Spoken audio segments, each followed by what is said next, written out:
Ladies and gentlemen, welcome to It's Rainmaking Time. This is Kim Greenhouse. It gives me great pleasure to welcome back the Feng Shui Lady. Angi Ma Wong was one of the people responsible for bringing Feng Shui to America. She has written Feng Shui books and children's books. She has also written about Barack Obama. She has assisted businesses in how to do business with China. Today we are discussing Angi's new book, A Survivor's Secrets to Health and Happiness, her 27th book title. Ladies and gentlemen, welcome back, Angi Ma Wong, to It's Rainmaking Time. Good morning. Good morning. Thank you, Kim. Well, the first thing I want to ask you about is you're a cancer survivor of over 20 years. I am a four-time, 22-year cancer survivor. Wow. What does that mean? Well, it means that when I was diagnosed in 1989, I was pretty scared. And cancer treatment has changed tremendously in two decades plus.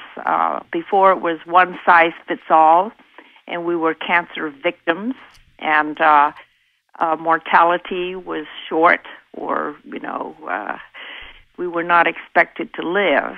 And now we have advanced so much in research that we know so much more. And cancer treatments now are becoming more customized and personalized.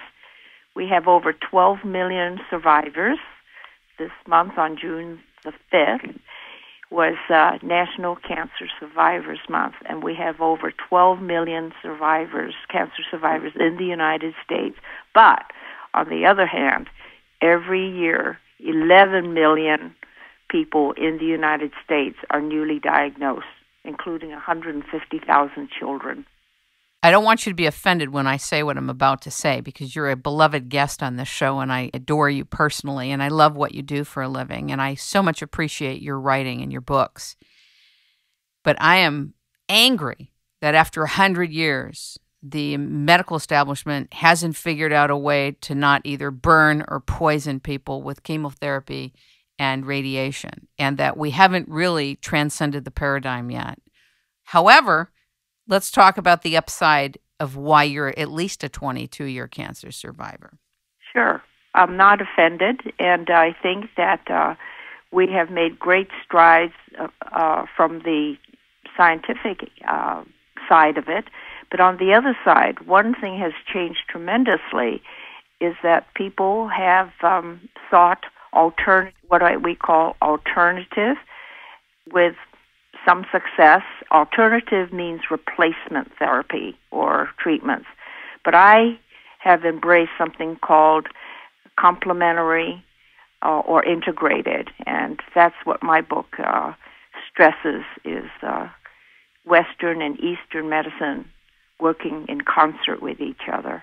One of the things that I found out about most recently is hyperbaric oxygen therapy for getting rid of inflammation and also for expediting healing. And what I found out is that with cancer patients, it really helps them heal from radiation sickness and helps speed the success of the treatments. Have you heard about it? No, I haven't, but I do know that walking on the beach and being by salt water gives me the same effect, and I don't have to, just breathing in the salt air and salt water just helps healing, and that's what I think it's the same principle. It's definitely not 100% oxygen in your body, but I did hear that walking on the beach really helps you. Right, and they use that treatment for burn patients. They pump in this, high oxidation, air that has a lot of ions in it, and pump it into treatment rooms for burn patients. This has been used for quite some time. Is it the same? I don't know. I'm sorry. No problem. I know it's not the same, but I know that what you're describing is very helpful for people. What made you write this new book? Well, Kim, after being around for 22 years and learning a lot, I had a whole huge collection of information, and new things are always coming out, which is very exciting to me. I pick up a magazine, I pick up newsletters from different organizations and different companies, and I see new things. And I wanted to make people aware in very palatable, someone called it bite-size information to help people think. I think that's the main thing. It was to help people think and also to remind them what they could do. They could be very proactive in their health and in their happiness. One of the things I loved about your new book is that not only is it really practical, there's a lot of neat nuggets of information in there that you can use every day, and also a lot of wisdom. So not only do you present updated facts and things that were newly discovered that work, but the way that you presented it also brings wisdom and a spiritual component to it. Very digestible. I agree with you. Oh, thank you so much. I tried to make it easy for people to remember. That was one thing. There was nothing worse than picking up a book on cancer, post-cancer care or nutrition or something, which is 4 inches thick and weighs 4 pounds, and you can't take it with you. People are very busy these days. A book is great. It's something that they don't read online and then forget about it. A book you can still have, right at your side. You can keep it in your car. You can put it in a bag and read it on the beach or on the plane or, when you're waiting in line at the grocery store. And that's what I liked about it, is to put it in a format that people could read it and have it, I remember that, but let me go back to Angie's book and see, what she said about that. But people ask me, what are some simple things I can do about, losing weight, for example, or keeping healthy? And so that's why they were bite-sized. Each little chapter is, some of them are only a page and a half long, or 2 or 3 pages. Some chapters a little bit longer. But I think that's why it appeals to so many people, everyone who picks it up and everyone who's been a recipient of it. I get some very, very common compliments and comments about the way it's formatted, and people like that very much. You do a lot of your own publishing. You're also a publisher, aren't you? I am. Which really allows you to say it the way you want and also to lay it out the way that you want. Your books are really inviting. I have 3 of your Feng Shui books. I love them, both the pocket-sized ones and the regular books. I thought it was neat that in this new book that you also talked about dirty electricity. You talked about when to eat what at each meal. I thought that was very interesting. The French talk a lot about that. Mm-hmm. Salad at the end instead of in the beginning. Why? Yes. Why? Because the protein takes longer to digest. And so the salads and the vegetables in the salad, especially the salads, have a lot of water and it has a lot of fiber. And so it really helps the plumbing in your system. So here's your protein. It's like a big wad there, just sitting, a big mass in your intestinal system and digestive system.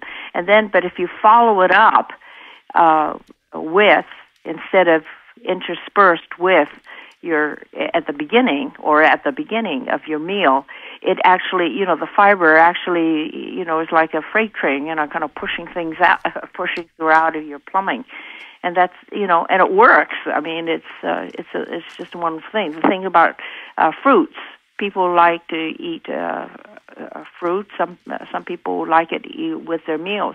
So if you have a fruit salad at meals, for example, at my Rotary Club, very often we have a salad with fruits in it, berries, mangoes, mandarin, orange slices, walnuts. You're making me hungry talking about and those, a lot of fiber. And so I always eat the protein. That's one of the tips in the book, is to eat your protein first. I mean, sure, you can eat your cooked veggies too, but at the end, just like the French do, eat your salad at the end.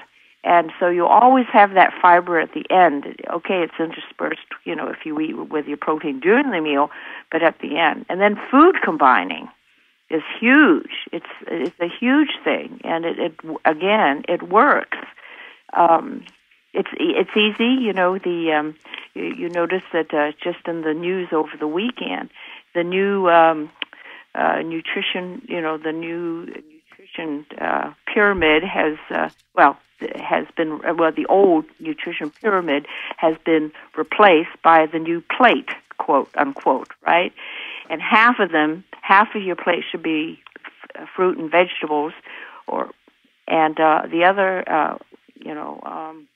one fourth should be proteins, and the other fourth should be carbohydrates, and then off to the side, every meal you should have some kind of dairy.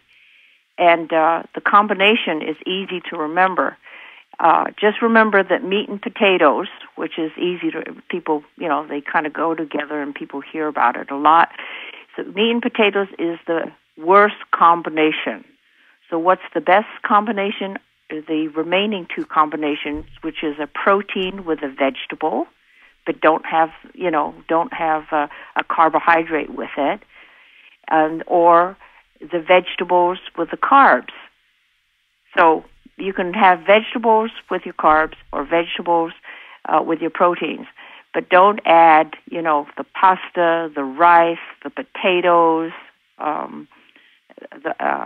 because that combination is just, it's just very hard to digest, and then the way they combine, it's just not healthy. Can I ask you a couple of secrets about Asian cultures? Okay, I'll try to answer them. I know that you had talked about in your book that the Japanese take a couple of glasses of warm water upon waking. Is that correct? Yes, but that's not only Japanese. Even in China, they do. They say a cup of water. But I like those, those travel mugs that the size of a travel mug is 16 ounces. Okay. The 8 ounces is a cup, right? Right. No, I don't do much cooking. So, but one of those travel mugs, those tall ones that you take out to your car with your coffee or... Sure. So even before you have your coffee... Exactly. You get up in the morning, the first thing is you do... Hydrate. Right. Warm water. No, not hot, not boiling, just something warm. And the first thing that does is to stimulate your internal plumbing. It's great. So my habit, and this is very easy for a lot of people, you get up, you drink your water. Okay, you go to the kitchen, you boil your water, or maybe you have an instant hot water, feature in your faucet, filtered water or whatever. Drink this 16 ounces of warm liquid. All right. And then you go about, go and get dressed, brush your teeth, do whatever you need to do. I go for my walk right after I drink my water and take my vitamins first thing. And then I come back an hour later, and then I have my breakfast. And boy, I tell you, it's wonderful because, I had an aunt and an uncle, both who were physicians. They were married couple, and they told me the same thing. First thing in the morning, just drink warm, a 16-ounce glass or more. And so it could, now it could be, now what I do is that's when I drink my turmeric tea. And turmeric is, a cancer, the spice of turmeric has been known, and you read about it all over the internet. And the researchers found that turmeric, the spice turmeric, which is used a lot in Indian cooking. Yeah, I take bio-curcumin from Life Extension Foundation, which is 7 times more absorbable than traditional turmeric, but you're right. It totally helps cancer patients and other people around the world. Absolutely. And also, I just had recently read earlier this year in the Los Angeles Times in the health, in the health section they put out once a week, wonderful article. Actually, it was an article. It was a thank you note to the editor, the health editor of the LA Times. Someone said that this person had neuropathy, which is nerve pain in her arms and feet or whatever, and she had heard about this. I guess it was a previous article or a feature about the turmeric, and she started using it, and all her the nerve pain, just disappeared. And then she referred it and suggested it to mention to other relatives, and they have. Now I have, because a residual side effect from my latest chemo, which ended in April